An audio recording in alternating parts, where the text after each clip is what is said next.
The bar was kind of run down, but not totally a dive. The floor had a bit of grime, and the jukebox speakers weren't the best quality. The waitress, well, she was getting up there in age. The vibe of the place wasn't really my choice. I just started working one night a week, and I didn't know the owner well enough to suggest any changes. What mattered to me was that the back of the bar and the kitchen were clean. That's what I focused on.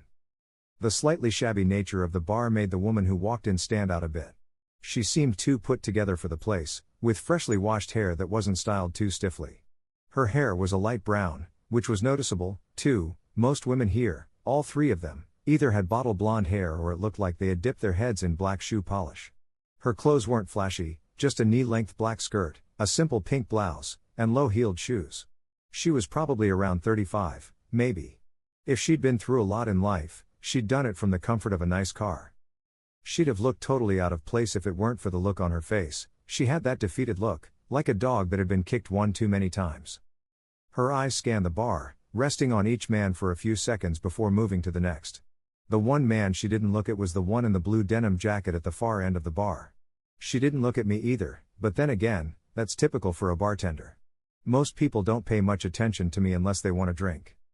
This routine was starting to feel familiar. I had seen the same woman do this in 3 different bars over the past 2 weeks, all around the same time. About 11 p.m. I figured I'd stick around and see if the pattern held up. There were 3 men at the bar, including the guy in the denim jacket. They were all in their early 40s, and 2 of them were glued to the TV, watching the sports wrap-up. The guy in the denim jacket was focused entirely on his beer.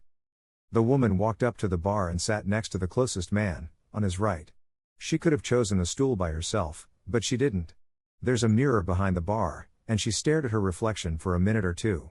I poured her a glass of white wine and placed it in front of her. She didn't even notice that I knew what she was going to order. As a bartender, you get used to being ignored, especially by people who seem to have a lot on their mind. She took a sip of her wine, then another. After that, she turned to the man sitting next to her and casually asked how the Yankee game had gone. The man looked surprised, like he wasn't used to attractive women starting conversations with him. He was a bit rough around the edges, like the bar itself. She made small talk with him. I could tell she wasn't really a sports fan, but she was just trying to make conversation. The man was doing his best to keep it going, though his attempts were pretty weak. He bought her another glass of wine and even offered to get her something stronger. Clearly, he thought he'd need to keep her drinking before he could make a move, like asking for her name. She leaned in a little closer, and it looked like she was whispering something to him. His expression shifted, and he seemed genuinely shocked. From where I was standing, it looked like her left hand had moved to his thigh, or even further. The look on his face told me it wasn't just a casual touch. He nodded, and she whispered something else to him. After that, she got up and walked toward the back of the bar, down a small hall leading to the restrooms.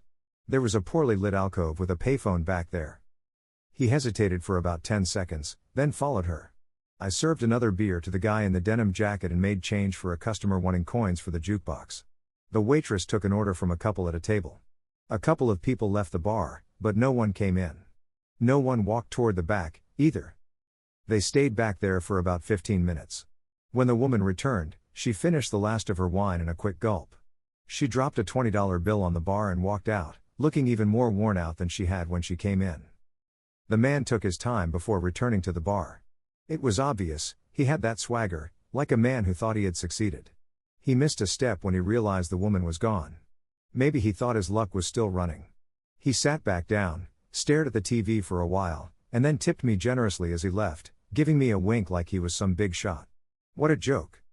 About 15 minutes after she left, the guy in the denim jacket signaled me. He paid his tab and got up to leave. I leaned in a bit and said quietly, "Don't you think it's time to call it quits?" He lifted his head slightly and glared at me, but he couldn't hold my gaze for more than a second. His shoulders slumped a little. "Yeah. I think so. She paid her debt. I'll see you tomorrow." I finished out the night, cleaned up the bar, and just before locking up, I left a resignation note on the owner's desk. The man in the denim jacket came to my office around 2 p.m. the next day. He was dressed in a sharp charcoal gray suit, a white shirt, and a yellow tie. His dark brown hair was neatly combed, and he looked every bit the part of a lawyer in private practice. "Mr. Davis," I said, standing to greet him and shaking his hand. He was an occasional client of my private investigation agency, and I've always made it a point to be polite. Honestly, after this case, I'm not sure I'd want to work with him again, but I never rule anything out. Davis sat across from me, his eyes drifting to the pile of videotapes on my desk.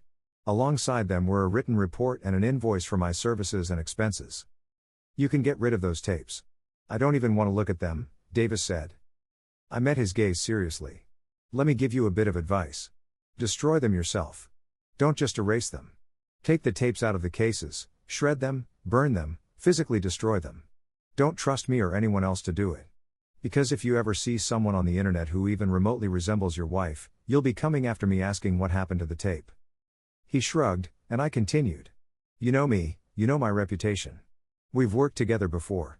I can assure you that no one has seen these tapes except for me, and they haven't been copied in any way. I'm the only one in this agency who knows anything about this case. If it had been up to me, I never would have set up those video units in the bars. You insisted. I wanted proof that she did her part. That she kept her promise, Davis replied. You wanted proof that you got your revenge, I said. She cheated on me. I had to punish her, Davis said. Davis, your wife had a one-night affair. Heck, it was more like a one-minute thing. She got drunk at a party and ended up in the wrong situation with some guy. And you caught her. Davis sighed but didn't say anything. He reached into the breast pocket of his jacket for something when I grabbed one of the tapes. I tapped it on the desk to get his attention. I really think you should watch this one tape. I get that you want her to pay, but I don't understand why you chose this method. I don't want to see it, Davis said firmly. I think you should, I insisted, loading the tape into the VCR behind my desk. Davis scoffed. Don't try to make excuses for her. She did what she did, and she deserves whatever comes next. I glanced back at him as I hit play. She paid, all right. The screen flickered to life. The tape was from earlier that week, at a different bar than the one I had worked in the night before.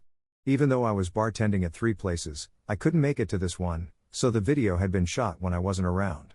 A small video unit had been set up in a hallway of the bar and connected to a motion detector. The recorder automatically started rolling whenever someone entered the area. The tape was black and white. Mrs. Davis was in a black skirt and a light-colored knit top. As per her husband's request, he made sure she wore clothes similar to what she wore the night she got drunk. On the tape, she leaned against the wall, waiting. After a minute or so, a man came into the hallway and quickly grabbed her.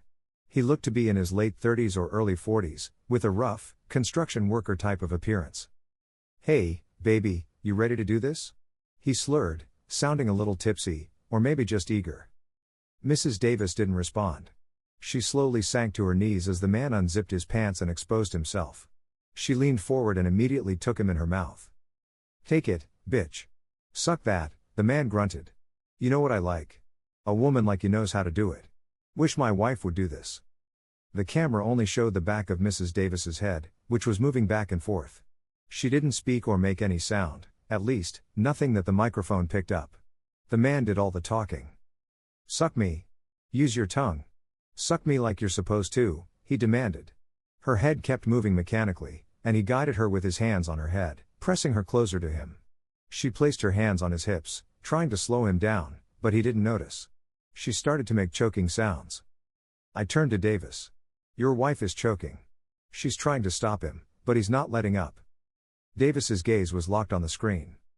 On the tape, the man stopped talking, grunting instead as he quickened his pace. Mrs. Davis seemed to find a way to breathe when he pulled out because her hands came off his hips. The man grunted one last time, his body stiffened, and a few seconds later, he pulled out of her mouth. What happened next made my jaw tighten. He sneered and wiped himself on Mrs. Davis's face.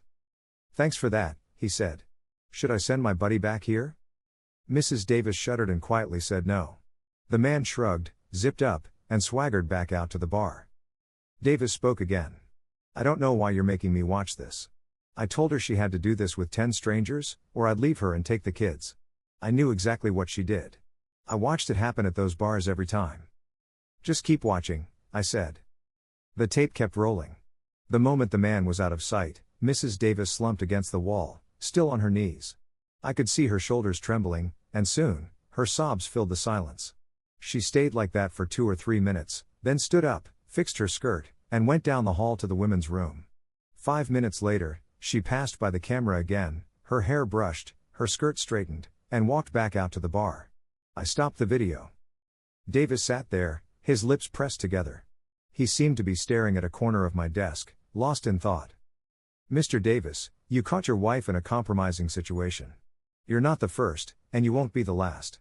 Half of my business revolves around uncovering the truth about unfaithful spouses.